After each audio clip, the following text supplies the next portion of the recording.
Graça, paz e misericórdia da parte de nosso Senhor Jesus Cristo. Bem-vindo a você que nos acompanha para mais uma Escola Bíblica Dominical, nesse terceiro trimestre do ano de 2022. Os ataques contra a Igreja de Cristo. Estamos a aprender as sutilezas de Satanás, os ataques, os investidas do inimigo contra a Igreja do nosso Senhor Jesus Cristo. E a lição de hoje, a lição de número 8, vai tratar de um assunto que toca no cerne, no centro da nossa crença, da nossa fé, da Igreja Evangélica Assembleia de Deus, que é uma igreja tradicionalmente pentecostal, que reproduz, retrata o pentecostalismo clássico. E a lição de hoje vai falar sobre a sutileza do enfraquecimento da identidade pentecostal. E com base nisso, questiona-se o espírito da promessa e a promessa do espírito. É a mesma coisa? Sim ou não? Também podemos questionar desde quando que nós temos a ação e o agir do Espírito Santo aqui no mundo, aqui na terra. Pois bem, dentro desse ponto, nós vamos encontrar por que o nome Pentecoste. Por que o Pentecoste? A igreja pentecostal. As igrejas são assim denominadas de pentecostais. Primeiro, o Pentecoste. O que é o Pentecoste? O Pentecoste, ele é o centro das festas judaicas. Na festa judaica há 7 festas. E a festa de Pentecoste é exatamente a 4ª festa, havendo depois 3 antes e 3 festas depois. A festa do Pentecoste, ela acontece 50 dias após a Páscoa, a festa das semanas, e na última semana, o 50º dia, é chamado de Pentecoste. E assim, daí o nome das igrejas que crê na doutrina, que vive a realidade da doutrina do batismo, da atualidade do batismo no Espírito Santo e dos dons espirituais. Assim são elas, estas igrejas chamadas de pentecostais, em razão que foi justamente no dia de Pentecoste que o Espírito Santo desceu ali no Senado. Mas antes que comentemos qualquer ponto nesse sentido, vamos para o que diz a nossa lição. Os ataques contra a igreja pentecostal, contra a fé pentecostal, contra a nossa crença e a nossa vivência pentecostal. É verdade que existem os charlatões, é verdade que existem as heresias, é verdade que existem os excessos, é verdade que existem os carnais, é verdade que existem os aproveitadores, mas o falso não anula o verdadeiro, não substitui o verdadeiro, não sobressai ao verdadeiro, não resiste ao verdadeiro e nem pode ele prevalecer contra o verdadeiro. E a Assembleia de Deus representa o verdadeiro pentecostalismo. Nós esposamos esta fé, esta crença e vivemos, e assim testificamos a realidade do batismo no Espírito Santo e dos dons espirituais. É uma realidade em nossos cultos, é uma realidade em nosso meio. Partindo disso, o nosso ponto está assim dividido no tópico primeiro, o Pentecoste bíblico. E a nossa lição, ela vai abordar, logo aqui no início, o Espírito prometido e o Espírito derramado. Em outras palavras, a promessa do Espírito e o Espírito da promessa. Primeiramente, nós temos que apontar 3 pontos. Primeiro deles, o Espírito Santo sempre sempre agiu no meio do povo. Sempre agiu desde a criação, como nós vemos em Gênesis, capítulo 1 e o versículo 2. A terra estava um caos, mas havia esperança para o caos, porque o Espírito pousava, lá no original, ele chocava como pomba sobre a face das águas. Havia uma esperança, o mundo, a terra sem forma, a terra vazia. O que era? Um caos. Mas para o caos havia ali a presença do Espírito Santo, que era então assim a presença do Deus Todo-Poderoso, porque o Espírito Santo também é Deus. Deus Pai, Deus Filho e Deus Espírito Santo. Então, desde a criação, nós vemos ali a presença do Espírito Santo. Nós vemos a presença do Espírito Santo na vida dos homens de Deus. A Bíblia retrata vários exemplos que nós podemos ver a atuação na criação. Podemos ver a atuação do Espírito Santo no tabernáculo. Quando Moisés ele vai ali no deserto conduzindo o povo para a terra prometida, então Deus manifesta a Moisés lá no Monte Sinai e dá a ele a planta, dá a ele o modelo do tabernáculo. Ele diz para Moisés: faça conforme o modelo que se te mostrou no monte, ou como se te foi mostrado. E Deus então orienta Moisés que Aholiabe e Bezalel eram homens que estavam no meio da congregação, que o Senhor havia dado a eles um espírito diferente, um espírito excelente, uma porção do espírito para criar, para inventar e para também ensinar a fazer a obra para o tabernáculo. E nós vemos que, se hoje, conversando com uma pessoa que ela é mestre, ela faz todo tipo de solda, ele trabalha, é um soldador, é um mestre qualificado, e eu disse a esse irmão: se você estivesse no deserto com todo esse equipamento que você tem hoje, você seria capaz de construir o tabernáculo? E não foi surpresa para mim ele dizer o seguinte: não daria. Não daria para eu constituir, não daria para eu construir, não daria para eu fazer um tabernáculo como esse, da maneira como foi feito aquele tabernáculo. Isso mostra que Deus, ele capacitou a Bezalel e a Aholiabe para esta obra. O tabernáculo foi um milagre de Deus no meio do deserto por ação do Espírito Santo. Então o Espírito Santo, ele atuou ali. Quando Moisés, em um dado momento, ele cansou-se, ele disse: Senhor, é muito pesado esse fardo para mim. E o Senhor disse: então escolha homens. E ali Moisés escolhe os anciãos.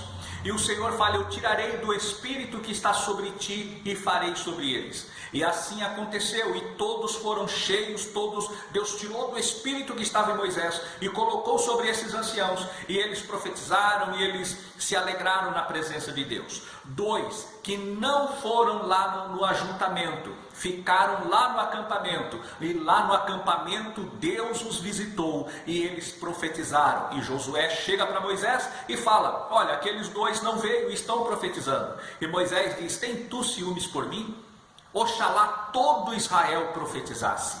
Isso é o que? Uma atuação do Espírito Santo, mas ainda não era uma promessa. A primeira promessa, ipsilitri, nós vamos encontrar em Provérbios, no capítulo 1 e no versículo 23, ali escrito por Salomão: atentai para a minha repreensão, pois eis que vos derramarei abundantemente do meu espírito e vos farei saber as minhas palavras. Aqui já não era uma atuação, uma mera atuação, uma simples atuação, mas era aqui uma promessa do Espírito, da vinda do Espírito. Quando chegamos em Jeremias, nós vamos encontrar a promessa no capítulo 31, versículo 31 ao 34, em Ezequiel, capítulo 36, versículo 26 e 27, nós vamos encontrar a palavra mais falada a respeito da promessa, está em Joel, no capítulo 2 e no versículo 28, que o Senhor faz que nos últimos dias derramarei do meu espírito sobre toda a carne. Ali é a promessa do derramar abundante do Espírito Santo sobre toda a carne. Promessa. E nós vamos ver a última promessa vinda. Foi o Senhor Jesus que fala em João, Evangelho escrito por João, no capítulo 16, no versículo 7 e no versículo 13. Que o Senhor fala que enviaria ali o Consolador, que o Senhor não os deixaria órfãos, mas o Senhor enviaria o Consolador. O Senhor enviaria ali o Espírito da verdade, que faria com que eles se lembrassem de tudo quanto lhes fora ensinado. Nós vemos aqui essas passagens que falam acerca da promessa. Agora, quando chegamos em Atos dos Apóstolos, no capítulo 2, nós já não vemos ali a promessa do Espírito, mas vemos ali o Espírito da promessa, o Espírito que fora prometido sendo derramado sobre aquela congregação. Capítulo 2 de Atos, versículos de 1 a 4, que faz parte aqui desta perícope do texto da nossa leitura em classe, onde nós vemos ali: de repente, no versículo 2, Atos 2 e 2, veio do céu um som como de um vento veemente. Não era um vento, era um som, como que fosse um vento, como se fosse um vento veemente e impetuoso, e encheu toda a casa em que estavam assentados. O barulho do vento, como se fosse um vento, encheu a casa. E após isso, eles viram línguas repartidas como que de fogo, que foi pousando sobre cada um deles. E à medida que esta língua como que de fogo, não era língua de fogo, é como que de fogo, aparência de fogo, descia sobre cada um deles, eles então foram cheios do Espírito Santo e começaram a falar em outras línguas, conforme o Espírito Santo lhes concedia. Ali nós vemos a abundância, o derramar abundante do Espírito Santo. Assim o Espírito Santo veio para ficar, para residir. Hoje o Espírito Santo é residente em cada pessoa que confessa a Cristo, que recebe ao Senhor Jesus como seu único e suficiente Salvador. A pessoa tem o Espírito Santo. Agora, batismo no Espírito Santo é algo que vai além de ter o Espírito Santo.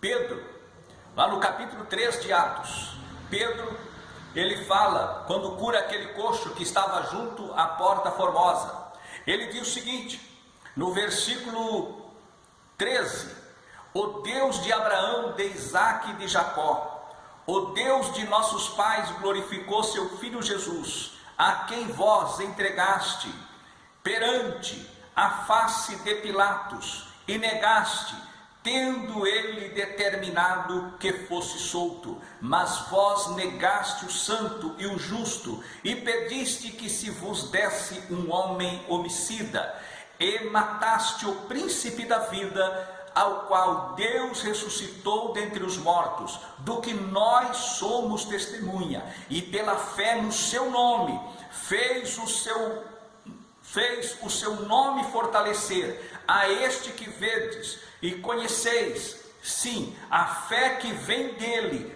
deu a este, na presença de todos vós,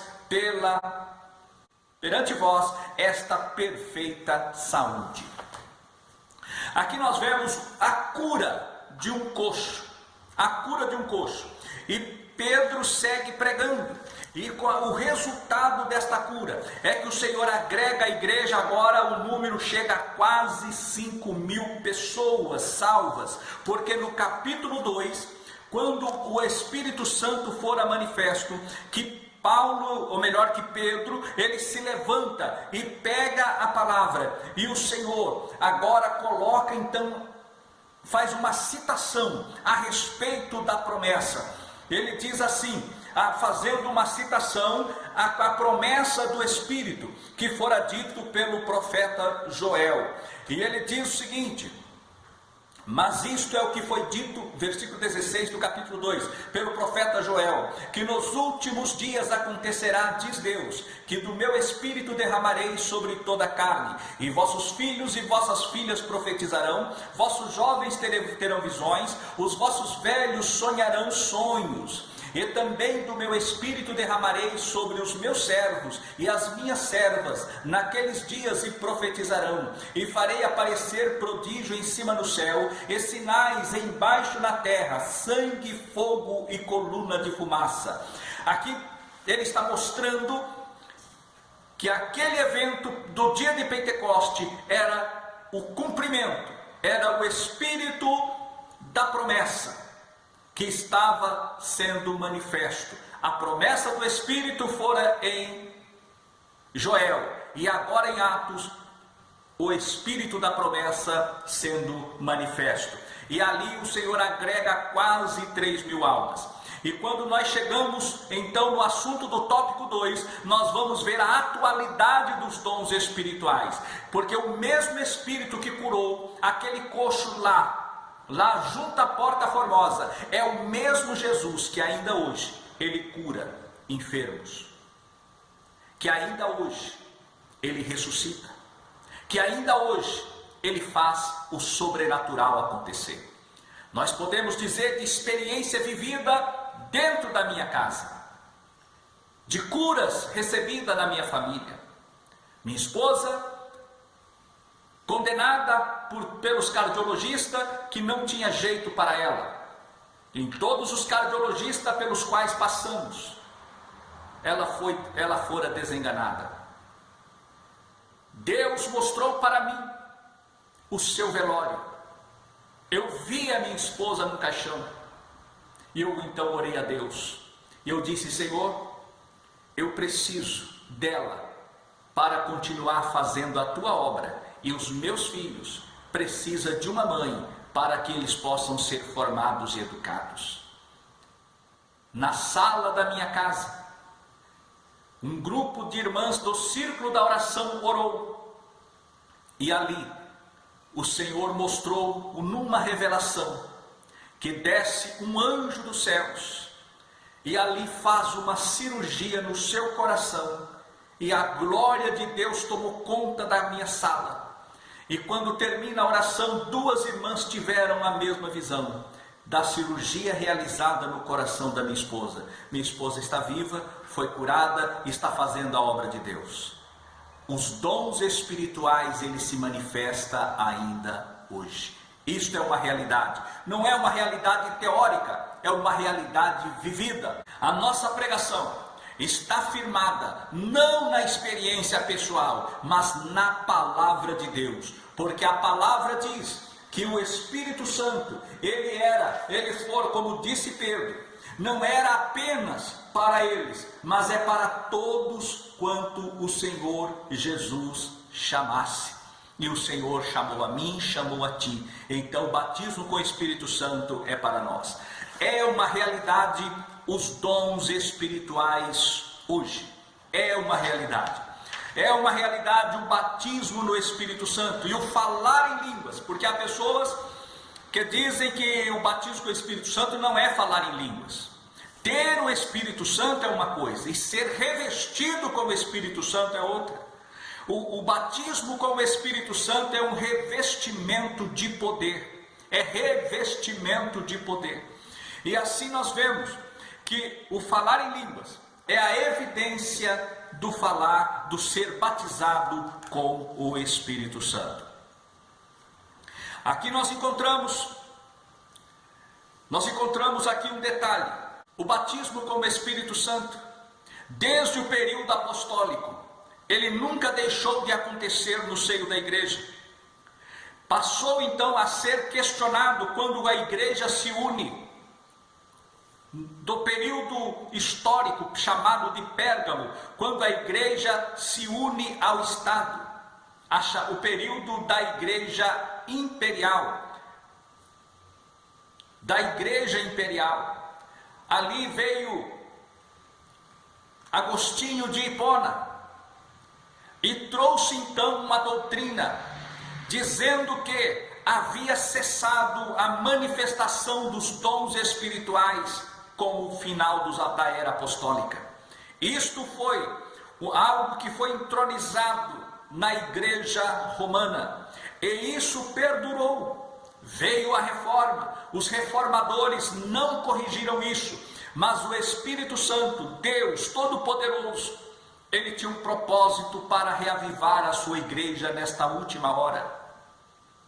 E o Senhor começou a trazer os avivamentos no século XVIII, século XIX e o século XX, que é chamado o século do Espírito Santo, porque no dia 1º de janeiro de 1901, nós vamos encontrar em Topeka, nos Estados Unidos, que ali o Senhor batiza com o Espírito Santo naquelas primeiras horas. Naquelas primeiras horas do dia 1º de janeiro de 1901. E ali o Senhor começa então com grandes avivamentos que eles se repetiram. Em 1903, 1904, 1905, 1906, da Rua Azusa. E os movimentos, como que o Espírito Santo passou veio então uma manifestação do Espírito Santo, como as igrejas se voltando para a santidade. com a igreja voltando para a purificação, se voltando para a adoração, para chegar-se a Deus, para se aproximar de Deus, aí então começa a manifestação do Espírito Santo. Começa então o Senhor Jesus a batizar com o Espírito Santo. E lá da Rua Azusa o Senhor levanta grandes missionários que vieram para a América e foram espalhados pelo mundo. Aqui no Brasil, chega Daniel Berg e Gunnar Wingre e trazem então a mensagem pentecostal. No dia 10 de junho de 1911, nós vemos aqui que o Senhor batiza Celina Albuquerque com o Espírito Santo. Nós vemos depois que houve a ruptura na Igreja Batista, mas continua. A palavra continua, o batismo com o Espírito Santo continua real. E o batismo com o Espírito Santo ele chega até os nossos dias. Mas infelizmente no meados do século XX começa então o movimento neopentecostal. E com este movimento neopentecostal foi introduzidas heresias, foi introduzido vários ensinamentos, pessoas trazendo doutrinas estranhas, trazendo doutrinas liberais, ensinamentos corrompidos, e não prezando mais pela santidade, pela pureza do povo, pela santificação do povo, mas tirou o povo do espiritual e conduziu para o material. E o que nós estamos vendo hoje, pessoas dilapidando patrimônios de crentes, dilapidando igrejas, trazendo coisas terríveis, adivinhando CPF, adivinhando RG. Irmãos, isto é laço do diabo. Mas não é o falso, como disse a princípio, que vai anular o verdadeiro. Não é os falsos, aquelas pessoas lá no Egito. À medida que Moisés fazia um sinal, eles repetiam. Mas chegou uma hora que eles não puderam repetir os sinais que Moisés fazia, e eles disseram: isso é dedo de Deus. O verdadeiro Pentecoste não é o dedo de Deus, é a mão de Deus sobre a sua igreja nesta última hora. E muitos estão relutando, e as pessoas estão se afastando de Deus no temor a Deus, na santidade, se afastando de Deus, se comprometendo com o mundo, se comprometendo com o pecado, separando de Deus. Aí vem agora o neocalvinismo, trazendo: não é bem isso, introduzindo nos nossos púlpitos, nas nossas igrejas, querendo trazer um ensinamento diferenciado, querendo trazer o batismo é real, mas não é para todos. A salvação não depende do batismo no Espírito Santo, isso é verdade, mas o batismo com o Espírito Santo é para todos que são salvos. É para todos que são salvos. E Deus, Ele quer, nesta última hora, que essa doutrina, apesar do que tenha havido de errado, o errado não anula e nem substitui o verdadeiro. Nós compomos a Assembleia de Deus, faz parte do verdadeiro e ensina a palavra como ela deve ser. E o exercício dos dons espirituais é uma realidade no nosso meio. Hoje, o que existe é alguns desvios no uso dos dons. O desvio no uso dos dons. E muitos estão se desviando. Estão saindo do propósito de Deus. Nos anos passados, nos anos 60, as pessoas choravam para serem batizadas com o Espírito Santo. Nos anos 70, as pessoas ainda buscavam e clamavam e oravam para serem batizadas no Espírito Santo. Nos anos 80, as pessoas ainda viviam a chama do Espírito Santo, mas já começava a ver aqueles que diziam: não precisa tudo isso, isso é meninice. Nos anos 90 foi se conformando: mas o batismo com o Espírito Santo não é para todos. Agora no século 21, mas o importante é ser salvo. O importante é ser salvo. Mas olha quantas pessoas que se dizem pentecostais e na verdade são heréticos, e começa a criticar e nivela todos no mesmo nível, no nível errado. Mas os sinceros permanecem com a bandeira levantada do Pentecoste. da realidade dos dons espirituais, da atualidade dos dons espirituais, do falar em outras línguas. A Bíblia, ela retrata, ela mostra que o batismo com o Espírito Santo, ele veio para todos e não para uma época específica. Não existe amparo bíblico que é para uma época específica. Não existe uma experiência física e evidente que ela foi para uma época específica. Porque hoje, as Assembleias de Deus mostram que as evidências do batismo com o Espírito Santo, ela continua real, continua viva no nosso meio. E falamos línguas estranhas. A variedade de línguas é verdade, mas o falar em línguas estranhas não é meninice. Há muitos dizem, não pode falar, outros dizem, dom de línguas, é eu falar outros idiomas. A variedade de línguas, Deus dá línguas estranhas.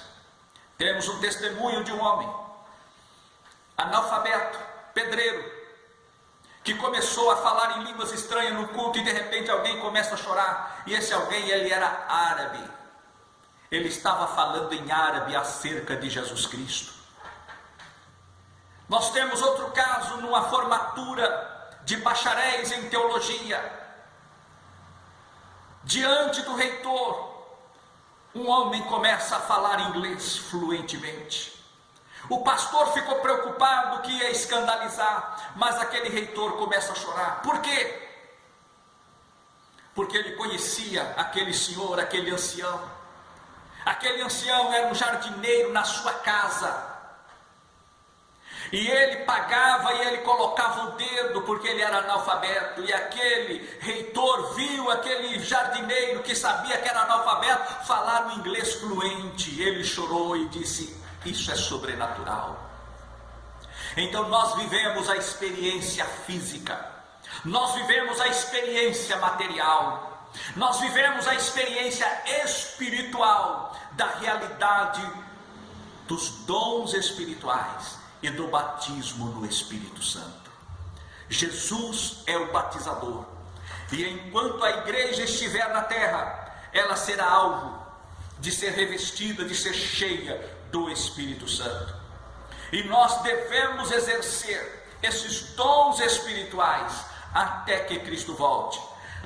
Os falsos sempre aparecerão, mas jamais substituirão, abaterão e aniquilarão o verdadeiro. Antes, o verdadeiro aniquilará e sobressairá ao falso e ao enganoso. Perseveremos, pois, com a nossa doutrina pentecostal, até que o Senhor Jesus Cristo volte. Que Deus nos abençoe e guarde, em nome de Jesus. Amém.